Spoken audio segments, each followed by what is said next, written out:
जय श्री कृष्णा। राधे राधे। नमस्कार दोस्तों, स्वागत है आपका हमारे YouTube चैनल टोटल ज्ञान में।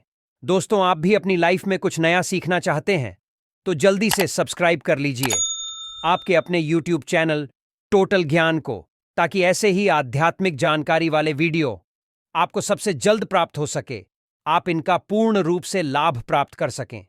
दोस्तों, आप माता लक्ष्मी के सच्चे भक्त हैं और माता रानी का प्रेम प्यार आशीर्वाद पाना चाहते हैं तो जल्दी से कमेंट बॉक्स में जय मां लक्ष्मी जरूर लिखें। तो चलिए दोस्तों, आपका ज्यादा समय बर्बाद ना करते हुए चलते हैं वीडियो की ओर। दोस्तों, हमारे शास्त्रों में प्रत्येक दिन और वार का महत्व बताया गया है। सप्ताह के हर दिन की कुछ न कुछ विशेषता होती है, क्योंकि किसी न किसी भगवान से या ग्रह से अवश्य ही जुड़ा हुआ होता है। इसलिए सप्ताह के प्रत्येक दिन के कुछ न कुछ नियम कायदे भी हैं, जिनका पालन करने से हमारे जीवन में कई सार्थक परिवर्तन आ सकते हैं। हमारे शास्त्रों में जो भी बातें लिखी या कही गई हैं तथा जितनी भी मान्यताएं बनी हुई हैं, उन सभी मान्यताओं के पीछे एक ठोस कारण होता है और ये सभी मान्यताएं हमारे जीवन के लिए बहुत ही उपयोगी हैं। इसलिए यदि आपके घर में कोई बड़े बुजुर्ग आपको कुछ नियम समझाते हैं तो ना तो उनका और ना ही उन मान्यताओं का मजाक उड़ाएं, बल्कि उनमें से जो भी आप कर सकते हैं जरूर करने का प्रयास करें। आज हम बात करेंगे सप्ताह के दूसरे दिन यानी मंगलवार के बारे में। इसे कई लोग भौमवार भी कहते हैं। हिंदू धर्म में मंगल को युद्ध का देवता माना जाता है, लेकिन फिर भी मंगलवार के दिन हनुमान जी की तथा माता के हर रूप की, विशेषकर माता पार्वती और साथ ही गणेश जी की पूजा की जाती है। मंगलवार को आने वाली गणपति उपासना की संकष्टी चतुर्थी का विशेष महत्व होता है, जिसे अंगारकी चतुर्थी भी कहते हैं। मंगलवार हनुमान जी का भी अत्यधिक प्रिय वार है। इसलिए मंगलवार को सच्चे मन से हनुमान जी का ध्यान करने के साथ ही कुछ ऐसी बातें हैं जिनका पालन करने से हमारे मनोकामना पूर्ण होती है। तो आइए हम आपको बताते हैं मंगलवार के दिन क्या करना चाहिए और कौन सी चीजें खानी चाहिए और कौन सी नहीं। तो आइए दोस्तों जानते हैं। दोस्तों, पहली बात, मंगलवार के दिन हनुमान जी के मंदिर में जाकर उन्हें सिंदूर तथा लाल रंग का फूल अवश्य चढ़ाएं। इससे हनुमान जी अवश्य प्रसन्न होंगे और आपको मनोवांछित फल प्रदान करेंगे। मंगलवार के दिन हनुमान चालीसा का पाठ करने के साथ ही हनुमान जी के मंत्रों का जाप करें। प्रत्येक मंगलवार को हनुमान चालीसा का पाठ करने से व्यक्ति के जीवन से नकारात्मकता दूर होती है और उसके शरीर में मौजूद सभी प्रकार के विकार भी नष्ट हो जाते हैं। यदि व्यक्ति अत्यंत कामी है और अपने काम भावना पर नियंत्रण नहीं कर पाता है, तो उसे प्रत्येक मंगलवार के दिन हनुमान चालीसा का पाठ अवश्य करना चाहिए और विधि विधान से हनुमान जी की पूजा करनी चाहिए। ऐसा करने से उसे इस दोष से मुक्ति मिलती है। तीसरी बात, मंगलवार को लाल रंग के कपड़े अवश्य पहनें और किसी विशेष कार्य को करने से पहले लाल रंग की कोई वस्तु या कपड़ा अपने पास अवश्य रखें। चौथी बात, हनुमान जी को गुड़ और चने का प्रसाद चढ़ाएं। इसके साथ ही पान का बीड़ा भी अवश्य चढ़ाएं। इससे आपको शारीरिक बल और बुद्धि की प्राप्ति होगी। पांचवी बात, जैसा कि हमने पहले देखा, इस दिन का स्वामी अधिपति है मंगल। इसलिए यदि आपकी कुंडली में मंगल दोष है तो मंगलवार के दिन हनुमान जी की पूजा विशेष रूप से अवश्य करें। इससे मंगल का प्रभाव कम होता है।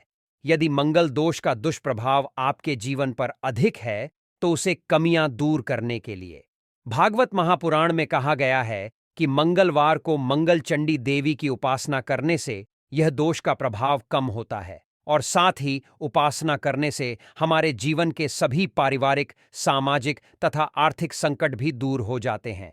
छठी बात, मंगलवार यह देवी मां पार्वती और गणेश जी का भी दिन है। इस दिन माता का भी व्रत रखा जाता है। साथ ही बाद मंगलवार के व्रत में एक समय खाना खाकर सात्विक आहार ही ग्रहण करें। आठवीं बात, मंगलवार के दिन लाल मसूर की दाल और गुड़ का दान अवश्य करना चाहिए। इससे घर से दुख, दारिद्र्य और क्लेश समाप्त हो जाते हैं। यह कुछ बातें जिन्हें करने से हमें लाभ मिलता है, लेकिन कुछ ऐसी बातें हैं जो मंगलवार के दिन करनी नहीं चाहिए। पहली बात, किसी भी नए कार्य की शुरुआत करने के लिए या फिर किसी महत्वपूर्ण कार्य को करने के लिए मंगलवार का दिन उचित माना नहीं जाता। इसीलिए इस दिन आप किसी भी महत्वपूर्ण कार्य को शुरुआत न करें। दूसरी बात, मंगलवार को दूर की यात्रा करने से बचें। तीसरी बात, मंगल को पाप ग्रह माना जाता है। इसलिए जिसकी भी कुंडली में होता है तो उसके प्रभाव से अन्य लोगों की तुलना में उनके जीवन में अधिक परेशानी आती है। इसलिए ऐसे लोगों को मंगलवार के दिन विशेष ध्यान रखना चाहिए। चौथी बात, मंगलवार के दिन माता की उपासना करने और मंदिर में जाते समय कभी काले रंग के कपड़े न पहने। इसके विपरीत लाल रंग के कपड़े पहनने से हमें लाभ मिलता है। मंगलवार के दिन दूध नहीं खरीदना चाहिए अथवा दूध से बने पदार्थों का अधिक सेवन भी नहीं करना चाहिए, क्योंकि दूध का संबंध चंद्र से है और मंगल और चंद्र विरोधी ग्रह है। मंगलवार के दिन मछली खाना भी अशुभ माना जाता है। इससे आपके जीवन में आर्थिक संकट खड़ा हो सकता है और आपको पैसों की तंगी का सामना करना पड़ सकता है। मंगलवार को गाय को रोटी अवश्य खिलाएं। मंगलवार के दिन गाय को रोटी खिलाने से सुख, समृद्धि और ऐश्वर्य की प्राप्ति होती है। मंगलवार के दिन लोहे की चीजें भी न खरीदें। मंगलवार के दिन महिलाओं को श्रृंगार का सामान भी खरीदना नहीं चाहिए। ऐसा करने से वैवाहिक जीवन में दरार आ सकती है। मंगलवार के दिन गलती से भी उड़द की दाल का सेवन नहीं करना चाहिए। इस दिन उड़द खाने से शनि मंगल का संयोग आपकी सेहत के लिए कष्टकारी हो सकता है। तो दोस्तों, आज की वीडियो में बस इतना ही। उम्मीद करता हूं दोस्तों, हमारे द्वारा बताई गई जानकारी आपको पसंद आई होगी। दोस्तों, पसंद आई हो तो वीडियो को एक प्यारा सा लाइक जरूर करें। साथ ही दोस्तों, आपके अपने यूट्यूब चैनल टोटल ज्ञान को सब्सक्राइब करना ना भूलें, ताकि ऐसी ही जानकारी आपको सबसे जल्द प्राप्त हो सके, आपकी जिंदगी में हर समस्या आपकी कट सके। दोस्तों, अब माता लक्ष्मी के सच्चे भक्त हैं। आप माता लक्ष्मी का प्रेम, प्यार, आशीर्वाद पाना चाहते हैं और चाहते हैं कि माता लक्ष्मी का आपके घर में वास हो और आप माता लक्ष्मी को प्रसन्न करना चाहते हैं, तो जल्दी से कमेंट बॉक्स में जय मां लक्ष्मी जरूर लिखें। माता लक्ष्मी अपनी असीम कृपा आपके ऊपर हमेशा बनाए रखेगी, आपके घर में धन, दौलत और ऐश्वर्य की प्राप्ति करेगी। तो दोस्तों, आज की जानकारी यहीं पर समाप्त करते हैं। मिलते हैं किसी एक और नई जानकारी के साथ। तब तक के लिए अपना ख्याल रखना। धन्यवाद।